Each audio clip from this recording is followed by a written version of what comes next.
ओम शांति।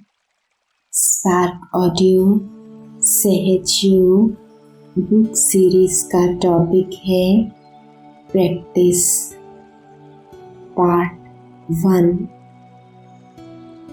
अव्यक्तवाणी 13 मार्च 69।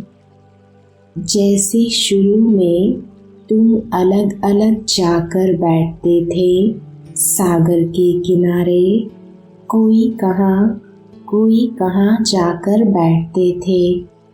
ऐसी प्रैक्टिस कराओ। छतें तो यहाँ बहुत बड़ी बड़ी हैं।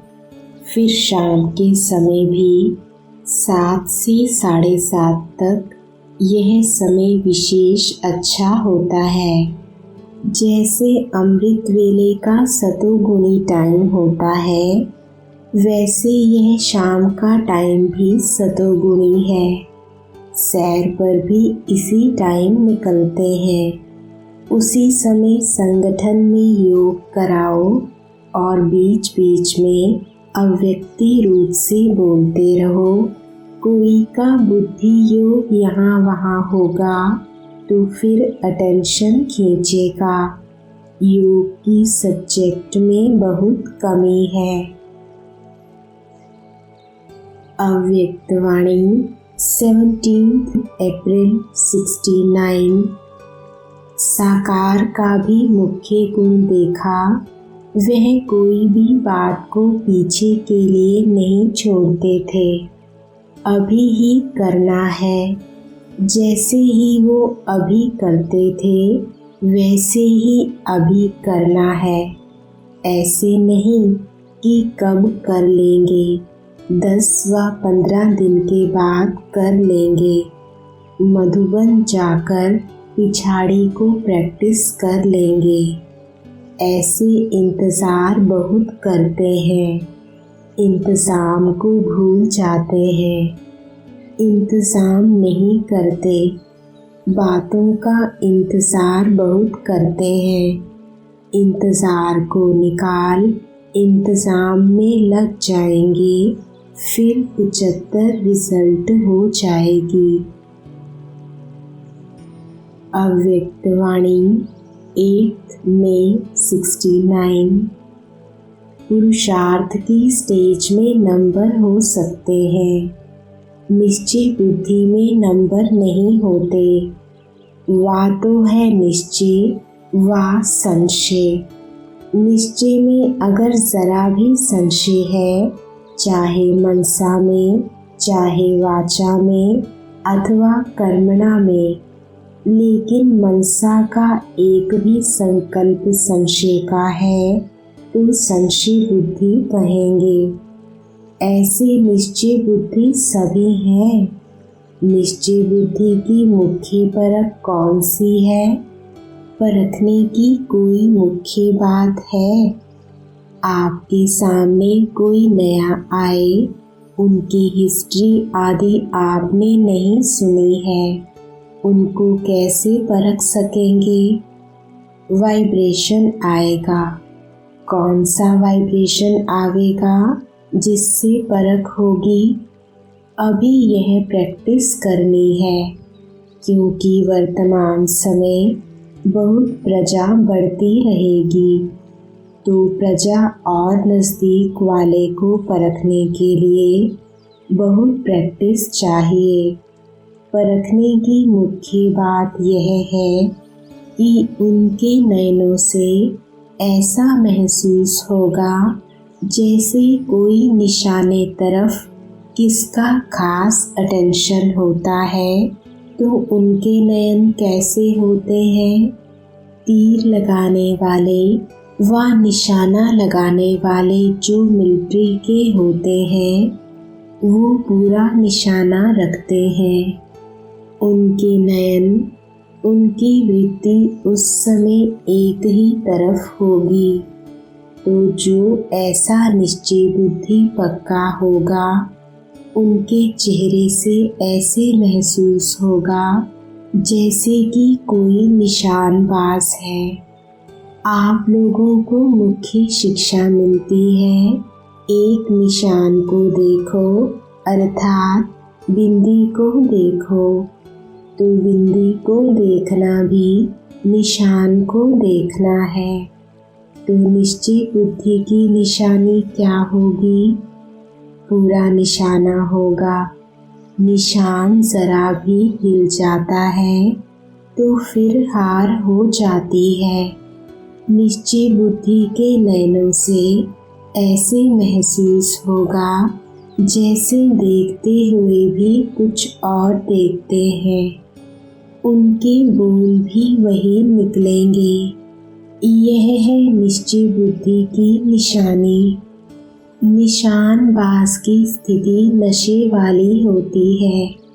तो निश्चय बुद्धि की परख है निशाना और उनकी स्थिति नशे वाली होगी। यह प्रैक्टिस अभी करो। अव्यक्तवाणी 18 मई 69।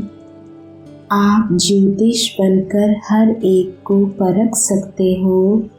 नयनों में और मस्तक में वह रेखाएं जरूर रहती हैं। किसको परखना? यह भी ज्योतिष विद्या है। तो यह जो विद्या है परखने की, यह कईयों में कम है। ज्ञान और योग सीखते हैं, लेकिन यह परखने की ज्योतिष विद्या भी जाननी है। कोई भी व्यक्ति सामने आए तो आप लोगों को तो 1 सेकंड में उनके तीनों कालों को परख लेना चाहिए। एक तो पास्ट में उनकी लाइफ क्या थी और वर्तमान समय उनकी वृत्ति, दृष्टि और भविष्य में कहाँ तक यह अपनी प्रारब्ध बना सकते हैं। यह जानने की प्रैक्टिस चाहिए। यह परखने की जो नॉलेज है वह बहुत कम है। यह कमी अभी भरनी चाहिए। वर्तमान समय जो आने वाला है उसमें अगर यह गुण नहीं होगा, कमी होगी, तो धोखे में आ जाएंगे। कई ऐसी आत्माएं आपके सामने आएंगी जो अंदर एक और बाहर से दूसरी होंगी। परीक्षा के लिए आएंगी, क्योंकि कई समझते हैं कि यह सिर्फ रटे हुए हैं। तो कई रंग रूप से आर्टिफिशियल रूप में भी परखने लिए आएंगे, भिन्न भिन्न रूप से। इसलिए यह ध्यान रखना है कि यह किस लिए आया है, उनकी वृत्ति क्या है। और अशुद्ध आत्माओं की भी बड़ी संभाल करनी है। ऐसे ऐसे केस भी बहुत होंगे। दिन प्रतिदिन पाप आत्माएं तो बहुत होते हैं। आपदाएं, अकाले मृत्यु, पाप कर्म बढ़ते जाते हैं, तो उन्हों की वासनाएं जो रह जाती हैं वह फिर अशुद्ध आत्माओं के रूप में भटकती हैं। इसलिए यह भी बहुत बड़ी संभाल रखनी है। कोई में अशुद्ध आत्मा की प्रवेशता होती है तो उनको भगाने के लिए एक तो धूप जलाते हैं और आग में चीज को तपाकर लगाते हैं और लाल मिर्ची भी खिलाते हैं। तो आप सभी को फिर योग की अग्नि से काम लेना है। हर कर्मेंद्रियों को योगाग्नि में तपाना है, तो फिर कोई वार नहीं कर सकेंगे। थोड़ा भी कहाँ ढीलापन हुआ, कोई भी कर्मेंद्रियाँ ढीली हुई, तो फिर प्रवेशता हो सकती है। वह अशुद्ध आत्माएं भी बड़ी पावरफुल होती हैं। वह माया की पावर भी कम नहीं होती। यह बहुत ध्यान रखना है। और कई प्राकृतिक आपदाएं भी अपना कर्तव्य करेंगी। उसका सामना करने लिए अपने में ईश्वरीय शक्ति धारण करनी है। उस समय स्नेह नहीं रखना है, उस समय शक्ति रूप की आवश्यकता है। किस समय स्नेह मूर्त, किस समय शक्ति रूप बनना है, यह भी सोचना है। इन सभी बातों में शक्ति रूप की आवश्यकता है। अगर कोई ऐसा आया और उनको ज़्यादा स्नेह दिखाया तो कहाँ नुकसान भी हो सकता है। स्नेह बाप दादा और देवी परिवार से करना है। अव्यक्तवाणी 17 जुलाई 69। धीरे धीरे ऐसी स्थिति सभी की हो जाएगी। जो किसके अंदर में जो बात होगी वह पहले से ही आपको मालूम पड़ेगा, इसलिए प्रैक्टिस करा रहे हैं। जितना जितना अव्यक्त स्थिति में स्थित होंगे, कोई मुख से बोले ना बोले, लेकिन उनके अंदर का भाव पहले से ही जान लेंगे। ऐसा समय आएगा, इसलिए यह प्रैक्टिस कराते हैं। तो पहली बात पूछ रहे थे कि एक अक्षर कौन सा याद रखें। अपने को मेहमान समझो। अगर मेहमान समझेंगे तो फिर जो अंतिम संपूर्ण स्थिति का वर्णन है वह इस मेहमान बनने से होगा। अपने को मेहमान समझेंगे तो फिर व्यक्त में होते हुए भी अव्यक्त में रहेंगे। मेहमान का किसके साथ भी लगाव नहीं होता है। हम इस शरीर में भी मेहमान हैं, इस पुरानी दुनिया में भी मेहमान हैं। जब शरीर में ही मेहमान है तो शरीर से भी क्या लगन रखें। सिर्फ थोड़े समय के लिए यह शरीर काम में लाना है। अव्यक्तवाणी 23 जुलाई 69। अच्छा, भट्टी में तो बहुत कुछ सुना होगा। ऐसे तो नहीं कि बहुत सुनते हो तो बिंदु स्वरूप में रहना मुश्किल हो जाता है, परंतु बिंदु रूप में स्थित रहने की कमी का कारण यही है कि पहला पाठ ही कच्चा है। कर्म करते हुए अपने को अशरीरी आत्मा महसूस करें। यह सारे दिन में बहुत प्रैक्टिस चाहिए। प्रैक्टिकल में न्यारा होकर कर्तव्य में आना। यह जितना जितना अनुभव करेंगे उतना ही बिंदु रूप में स्थित होते जाएंगे, परंतु यह अटेंशन कम रहता है।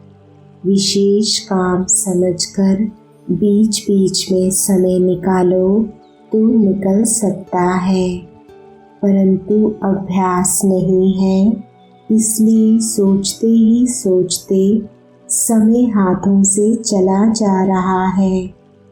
आप ध्यान रखो तो जैसी जैसी परिस्थिति उसी प्रमाण अपनी प्रैक्टिस बढ़ा सकते हो। इस अभ्यास में तो सभी बच्चे हैं। वास्तव में बिंदु रूप में स्थित होना कोई मुश्किल बात नहीं है। जितना जितना न्यारा बनेंगे तो बिंदु रूप तो है ही न्यारा, निराकार भी है तो न्यारा भी है।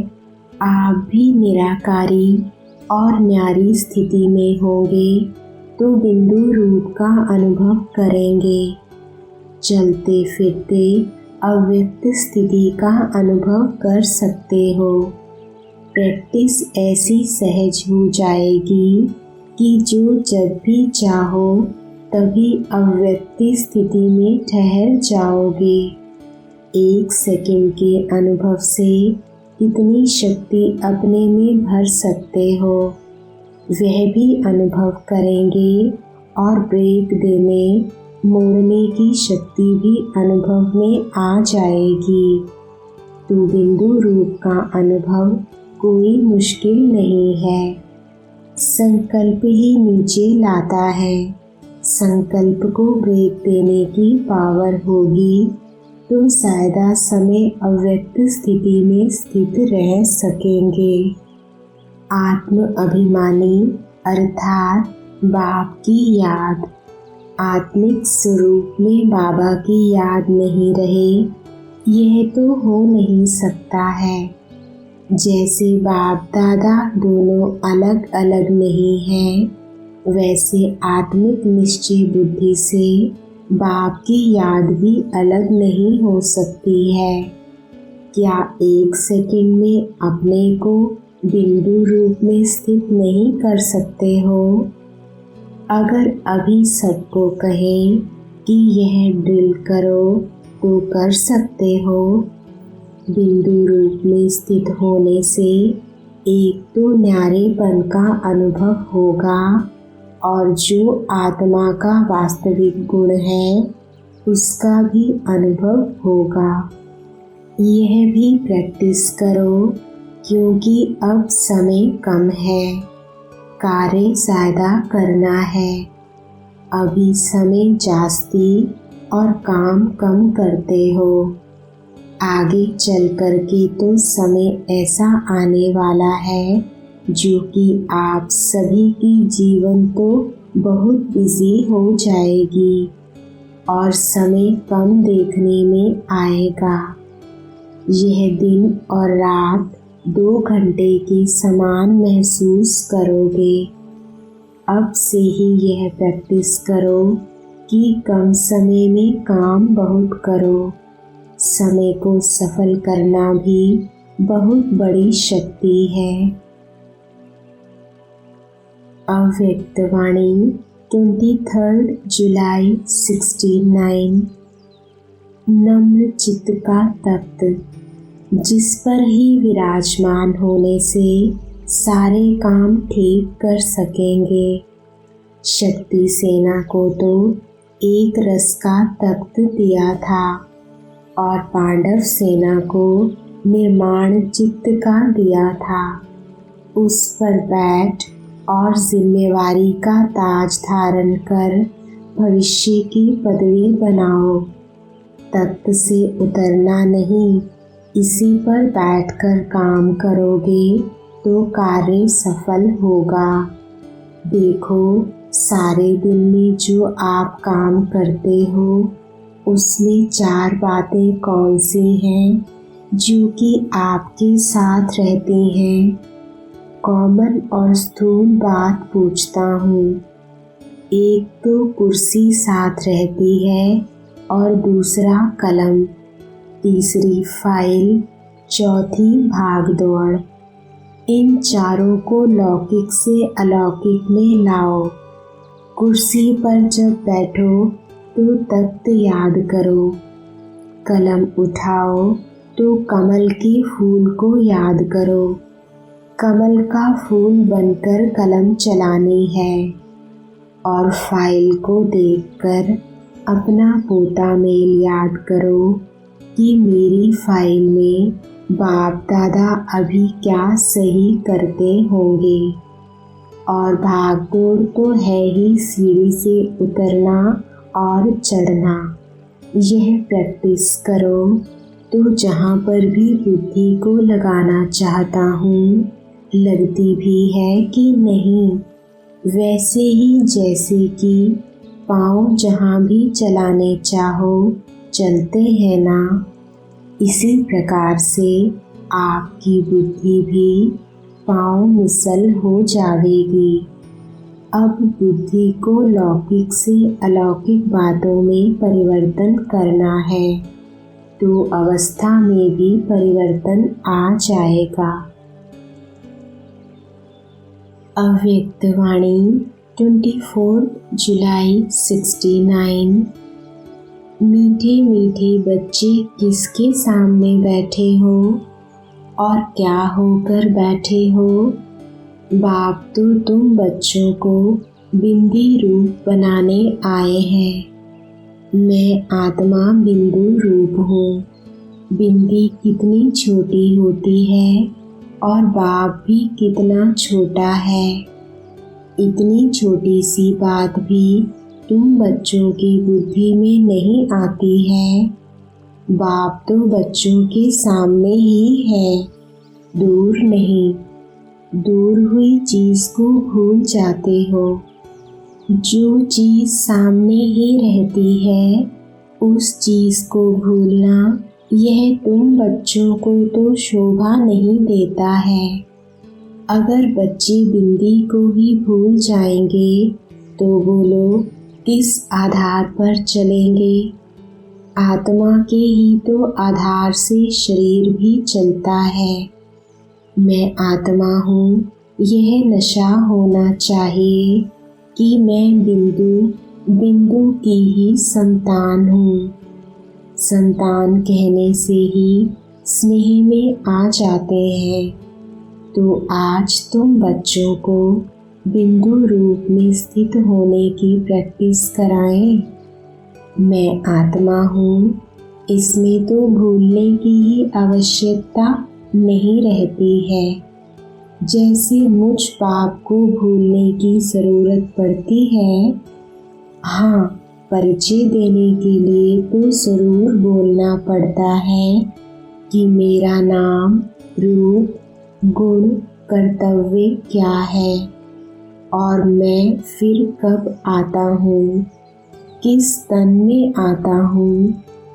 तुम बच्चों को भी अपना परिचय देता हूँ।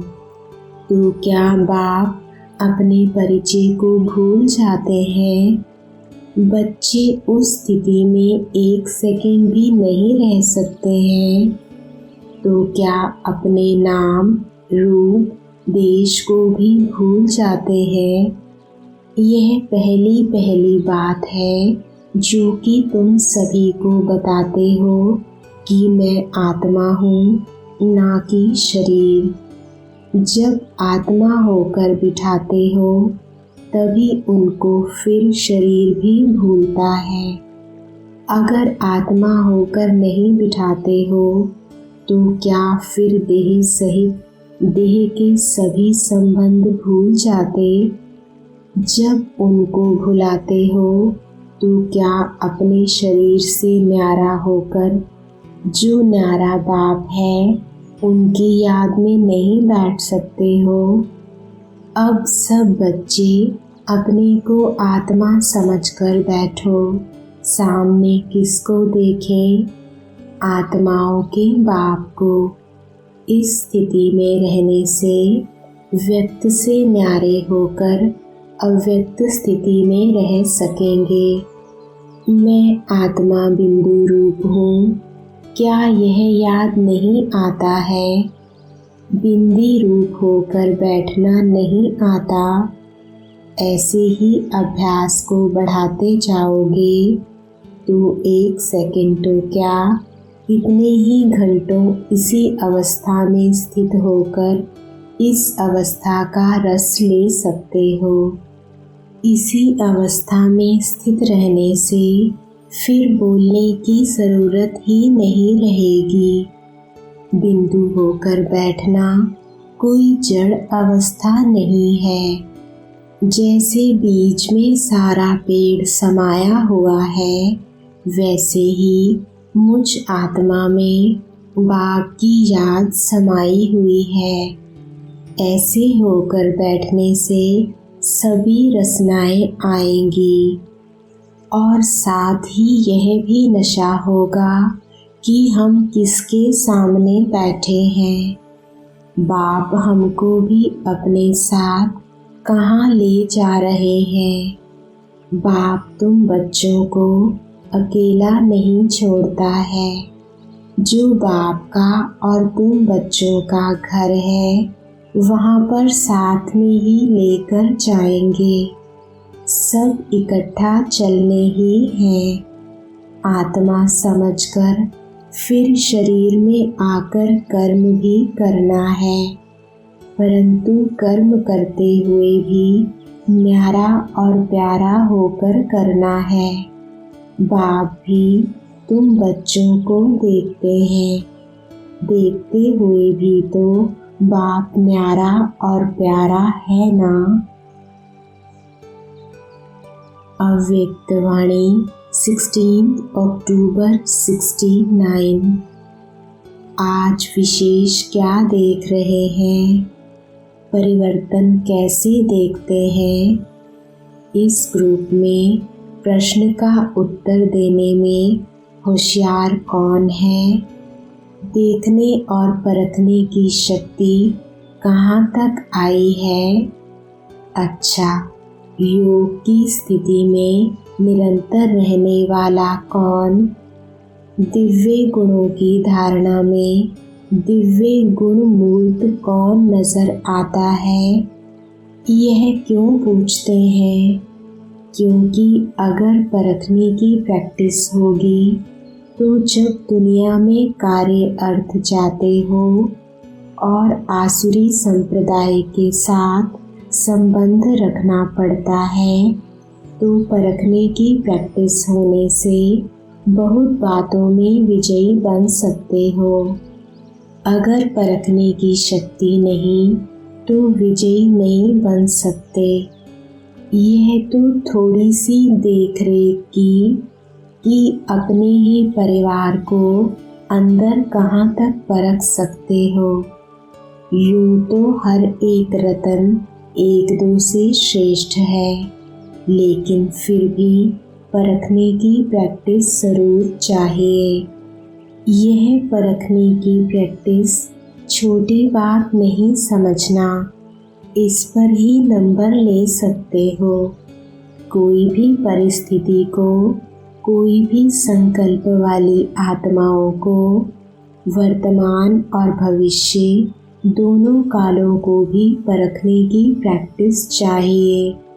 विशेष करके जो पांडव सेना है उन्हों को यह परखने की शक्ति बहुत आवश्यक है, क्योंकि आप गोपों को बहुत प्रकार की परिस्थितियां सामने आती हैं। उन्हों का सामना करने लिए यह बुद्धि बहुत आवश्यक है। परखने की पावर कैसे आएगी, उसके लिए मुख्य साधन कौन सा है? परखने की शक्ति को तीव्र बनाने लिए मुख्य कौन सा साधन है? परखने का तरीका कौन सा होना चाहिए? तुम्हारे सामने कोई भी आए उनको परख सकते हो। हर एक ने अपना अपना विचार बताया। सभी का रहस्य तो एक ही है। अव्यक्त स्थिति व याद व आत्मिक स्थिति बात तो वही है, लेकिन आत्मिक स्थिति के साथ साथ यथार्थ रूप से वही परख सकता है जिनकी बुद्धि में ज़्यादा व्यर्थ संकल्प नहीं चलते होंगे। उनकी बुद्धि एक की ही याद में, एक के ही कार्य में और एक रस स्थिति में होगी। वह दूसरे को जल्दी परख सकेंगे। जिनकी बुद्धि में ज़्यादा संकल्प उत्पन्न होंगे तो उनकी बुद्धि दूसरों को परखने के लिए भी अपने व्यर्थ संकल्प की मिक्सचैरिटी होगी। इसलिए जो जैसा है वैसा परख नहीं सकेंगे। तो मूल रहस्य निकला बुद्धि की सफाई। जितना बुद्धि की सफाई होगी उतना ही योग युक्त अवस्था में रह सकेंगे। यह व्यर्थ संकल्प और विकल्प जो चलते हैं वह अव्यक्त स्थिति होने में विघ्न है। बार बार इस शरीर के आकर्षण में आ जाते हैं। उसका मूल कारण है कि बुद्धि की सफाई नहीं है।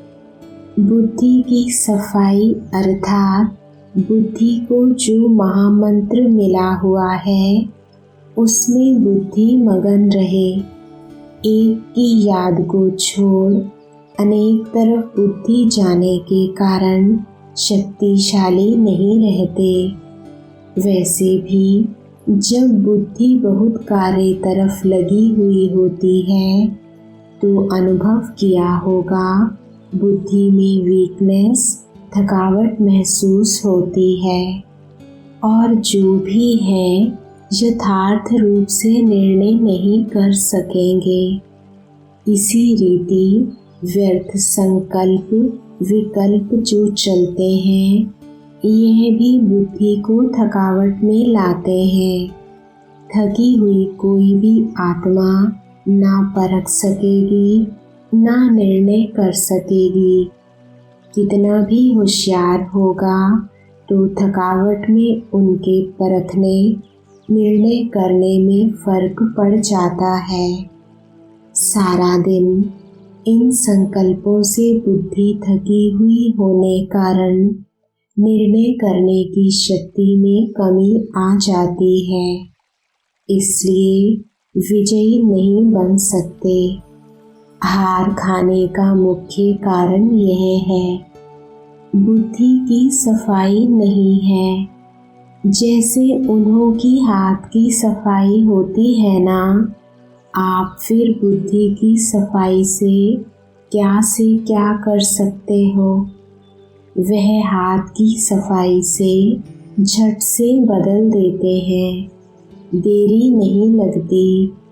इसलिए कहते हैं जादूगर, आप में भी बदलने का जादू आ जाएगा।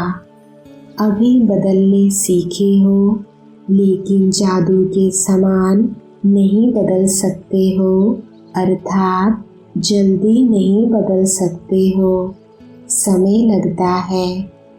जादू चलाने के लिए जितना समय जिसको मंत्र याद रहता है उतना उसका जादू सफल होता है।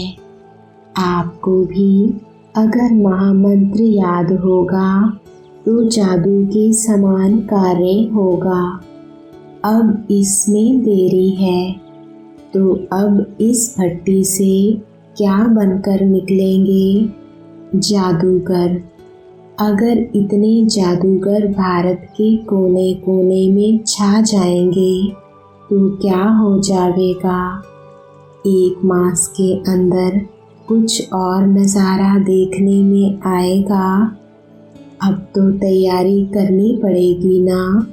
अगर इतने जादूगर बदलने का कार्य शुरू कर देंगे तो फिर क्या करना पड़ेगा। ऐसी कुछ नवीनता आप भी देखना चाहते हो और बाप दादा भी देखना चाहते हैं। ऐसा आवाज़ फैल जाए कि यह कौन कहाँ से प्रकट हुए हैं। ऐसे महसूस हो कि एक एक स्थान पर कोई अलौकिक आत्मा अवतरित होकर आई है। एक अवतार इतना कुछ कर सकता है तो यह कितने अवतार हैं। यहाँ से जब जाओ तो ऐसे ही समझ कर जाना कि हम इस शरीर में अवतरित हुए हैं ईश्वरीय सेवा के लिए। अगर यह स्मृति रख कर जाएंगे तो आपके हर चलन में अलौकिकता देखने में आएगी। अव्यक्तवाणी 28 नवंबर 69। आज भट्टी का कौन सा दिन है। आज है संपूर्ण समर्पण होने का दिन। बाप दादा को ऐसा समझकर बुलाया है। संपूर्ण समर्पण होने के लिए सभी तैयार हो व संपूर्ण हो चुके हो। जो संपूर्ण हो चुके हैं आज उन्हीं का समारोह है। यह सभी के सभी संपूर्ण समर्पण हुए हैं। संपूर्ण समर्पण जो हो जाता है उसकी दृष्टि क्या होती है। शुद्ध दृष्टि शुद्ध वृत्ति हो जाती है, लेकिन किस युक्ति से वह वृत्ति दृष्टि शुद्ध हो जाती है? एक ही शब्द में यह कहेंगे कि दृष्टि और वृत्ति में रूहानियत आ जाती है, अर्थात दृष्टि वृत्ति रूहानी हो जाती है। जिस्म को नहीं देखते हैं तो शुद्ध पवित्र दृष्टि हो जाती है। जड़ चीज को आँखों से देखेंगे ही नहीं तो उस तरफ वृत्ति भी नहीं जाएगी। दृष्टि नहीं जाएगी तो वृत्ति भी नहीं जाएगी। दृष्टि देखती है तब वृत्ति भी जाती है।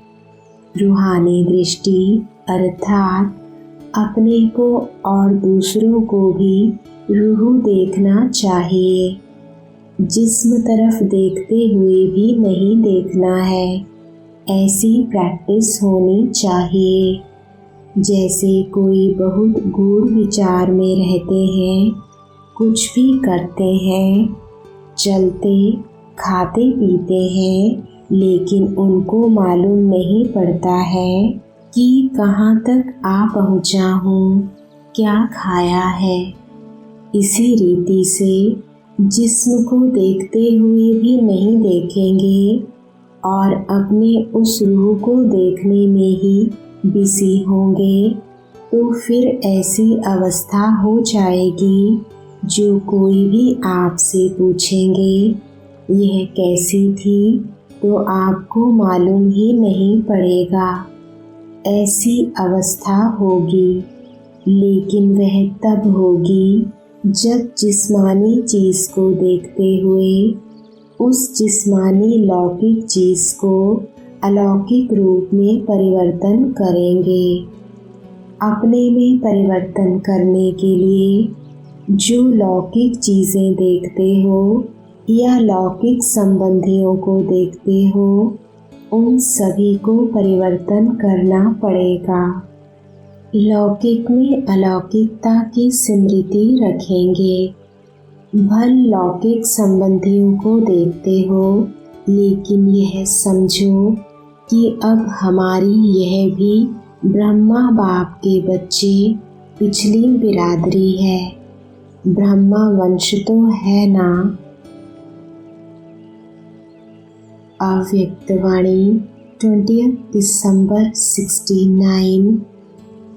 वैसे तो एक सेकंड में अशरीरी होना बहुत सहज है, लेकिन जिस समय कोई बात सामने हो, कोई सर्विस के बहुत झंझट सामने हो, परंतु प्रैक्टिस ऐसी होनी चाहिए जो एक सेकंड भी बहुत है, सोचना और करना साथ साथ चले। सोचने के बाद पुरुषार्थ ना करना पड़े। अभी तो आप सोचते हो, तब उस अवस्था में स्थित होते हो, लेकिन ऐसा जो होगा उनका सोचना और स्थित होना साथ में होगा। सोच और स्थिति में फर्क नहीं होगा, सोचा और हुआ। ऐसे जो अभ्यासी होंगे वही सर्विस करने का पान का बीड़ा उठा सकेंगे। अव्यक्तवाणी 26 मार्च 70। आज बोलना है व बोलने से परे जाना है।